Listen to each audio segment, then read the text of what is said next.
ഒരു അച്ചാർ നിങ്ങൾ കഴിച്ചിട്ടുണ്ടാവില്ല, അത്രയ്ക്ക് നല്ലൊരു അച്ചാറാണ്. നമുക്ക് തണുത്തതിന് ശേഷം ഈ ഉണ്ടാക്കി വെച്ചിരുന്ന മാസങ്ങളോളം ഫ്രിഡ്ജിൽ സൂക്ഷിച്ച് വെക്കാവുന്നതാണ്. 6 മാസം വരെയും അതിന് മുകളിൽ. ഫ്രണ്ട്സ്, ഇന്ന് ഞാൻ വളരെയധികം രുചിയുള്ള ഒരു ചീര അച്ചാർ. ചീരത കുറച്ച് ഒരു 2 പിടി ചീര എടുത്തിട്ടുണ്ട്. ഒരു 3 പച്ചമുളക്, 1/2 ഇഞ്ച് വലുപ്പത്തിൽ ഇഞ്ചി, പിന്നെ വെളുത്തുള്ളി, പിന്നെ വാളൻപുളി, ഒരു വലിയ നാരങ്ങ വലുപ്പത്തിൽ വാളൻപുളി.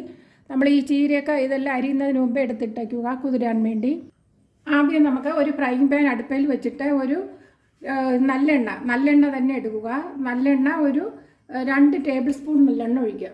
എണ്ണയൊക്കെ ചൂടായിട്ടുണ്ട്. അപ്പോൾ നമ്മുടെ അരിഞ്ഞു വെച്ചിരിക്കുന്ന ഇഞ്ചി 1/2 ഇഞ്ച് വലുപ്പത്തിലുള്ള ഇട്ട് കൊടുക്കാം. അതിനോടൊപ്പം തന്നെ വെളുത്തുള്ളി, ഒരു തുടം വെളുത്തുള്ളിയാണ് എടുത്തിരിക്കുന്നത്.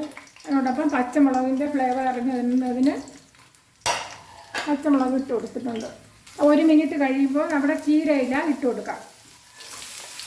ഈ ഒരു കറി മാത്രം ഉണ്ടെങ്കിൽ നമുക്ക് എത്ര ചോറ് വേണോ, ചപ്പാത്തി അതെല്ലാം കഴിക്കാം, ദോശ ഇതെല്ലാം കഴിക്കാവുന്നതാണ്. ചീര നമുക്ക് ഇലക്കറിയൊക്കെ കഴിക്കുന്നത് നല്ലതാണ്. ചീര കുഞ്ഞുങ്ങൾക്കൊക്കെ ചീര തോരൻ നമുക്ക് വെച്ച് കൊടുക്കാം. അവർക്ക് കഴിച്ചില്ലെങ്കിൽ ഇതുപോലെ ഉണ്ടാക്കി അച്ചാർ ഇഷ്ടപ്പെടും. ഇത് കഴിച്ചാൽ മതിയാകും. നല്ലവണ്ണം ഇത് വഴറ്റിയെടുക്കാം. അപ്പോൾ വഴറ്റിയിട്ട് 5 മിനിറ്റ് ആയിട്ടുണ്ട്. 5 മിനിറ്റ് ഹൈ ഫ്ലെയിമിൽ വെച്ച് വഴറ്റുക. ഫ്ലെയിം നമുക്ക് ഓഫ് ചെയ്ത് വയ്ക്കാം.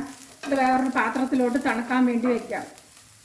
5 മിനിറ്റ് ഹൈ ഫ്ലെയിമിൽ വെച്ച് മാത്രം വഴറ്റിയാൽ മതി. ചീരയുടെ തണ്ടും എല്ലാം എടുത്തിട്ടുണ്ട്. അപ്പോൾ ചീര എരിഞ്ഞ പാത്രത്തിൽ തന്നെ നമുക്ക് മാറ്റി കൊടുക്കാം. നല്ല മണം വന്നിട്ടുണ്ട്. ഇത് വളരെ ഗുണപ്രദവും രുചികരവുമാണിത്. ഇത് ഇങ്ങനെ ഒരു അച്ചാർ ഉണ്ടാക്കി വെച്ചിരുന്നാൽ നമുക്ക് മാസങ്ങളോളം ഇരിക്കും.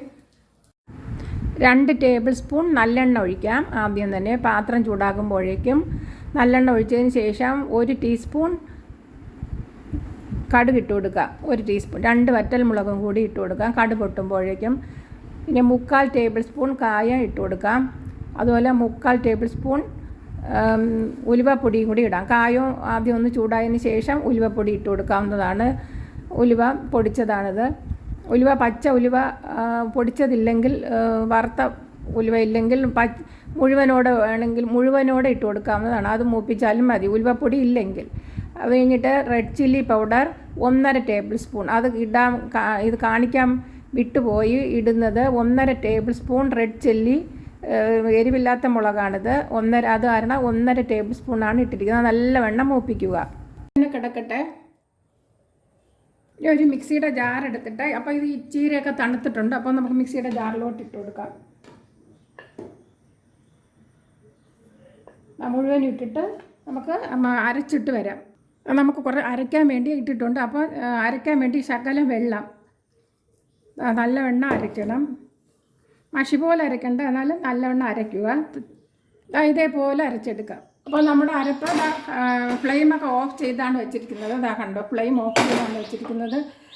അപ്പോൾ അരപ്പൊക്കെ ഒന്ന് ചൂടായിട്ടുണ്ട്. 2 മിനിറ്റ് ലോ ഫ്ലെയിമിൽ കിടന്ന് ചൂടായി, പാത്രത്തിൻ്റെ ചൂടും കൂടി. എന്നിട്ട് നമുക്കിതിലോട്ട് ഇട്ട് കൊടുക്കാം. ഇട്ടതിന് ശേഷം നമുക്ക് ഫ്ലെയിം ഓൺ ചെയ്യാം.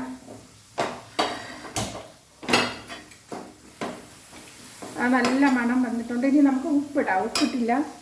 ഒരു 3/4 ടേബിൾ സ്പൂൺ ഉപ്പിടാം. 3/4 table spoon. അതിനോടൊപ്പം ഒരു 1/2 ടീസ്പൂൺ മഞ്ഞൾപ്പൊടി ഇടാം. മഞ്ഞൾപ്പൊടിയും ഉപ്പും ഇട്ട് നല്ലവണ്ണം ഒന്ന് ഇളക്കിയിട്ടുണ്ട്. മഞ്ഞൾപ്പൊടി ഒരു 3/4 ടേബിൾ സ്പൂണും ഉപ്പുപൊടി ഒരു 3/4 ടേബിൾ സ്പൂൺ ഇട്ടിട്ടുണ്ട്. ഉപ്പുപൊടി 3/4 ടേബിൾ സ്പൂൺ ഇട്ടിട്ടുണ്ട്. മഞ്ഞൾപ്പൊടി ഒരു 1/2 ടീസ്പൂൺ. 3/4 ടേബിൾ സ്പൂൺ ഉപ്പാണ് ഇട്ടത്. ഇനി നമുക്ക് പുളി ഒഴിച്ചു കൊടുക്കാം. പുളി നല്ലവണ്ണം ഞെരടി അതിൻ്റെ സത്തെടുത്താണ്. പുളി ഒരു നാരങ്ങ വലുപ്പത്തിലാണ് ഇട്ടത്. അത് ഒരു മിക്സിയുടെ ജാറിൽ ഇത് ചീരയുടെ അംശമൊക്കെ ഇട്ട്, അപ്പോൾ നമുക്ക് അതിലിങ്ങനെ കലക്കിയിട്ട് ഒഴിച്ചു കൊടുക്കാം. ബാക്കി പുളിവെള്ളവും കൂടി ഒഴിച്ചു കൊടുക്കാവുന്നതാണ്. പുളിയുടെ കൊത്തങ്ങ് കളയാൻ വേണ്ട. ഇനി നമുക്കൊന്ന് നല്ലവണ്ണം ഇളക്കി കൊടുക്കാം. ഈ ഹൈ ഫ്ലെയിമിലോട്ട് വയ്ക്കാം. നമുക്ക് 7 വീട് മണക്കുന്ന ഒരു അച്ചാറാണിത്.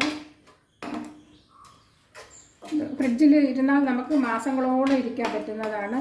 നമുക്ക് എടുത്ത് ദോശയ്ക്കൊക്കെ പെട്ടെന്ന് എടുത്ത് കഴിക്കാം. ദോശ, ചപ്പാത്തി, ചോറ് ഇതിനൊക്കെ ഇതുപോലെ ഉണ്ടെങ്കിൽ നമുക്ക് പെട്ടെന്ന് ഇതുപോലൊരു അച്ചാർ ഉണ്ടാക്കി വെക്കുകയാണെങ്കിൽ കഴിക്കാവുന്നതാണ്. ഉപ്പുണ്ടാകുന്ന നോക്കാം.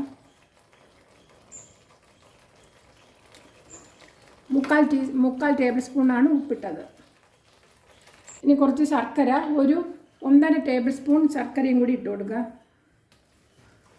പുളിയും ഉപ്പുമൊക്കെ ക്രമീകരിക്കുന്നതിന് വേണ്ടി കുറച്ച് ശർക്കരയും കൂടി ഇട്ടാൽ നല്ല ടേസ്റ്റാണ്.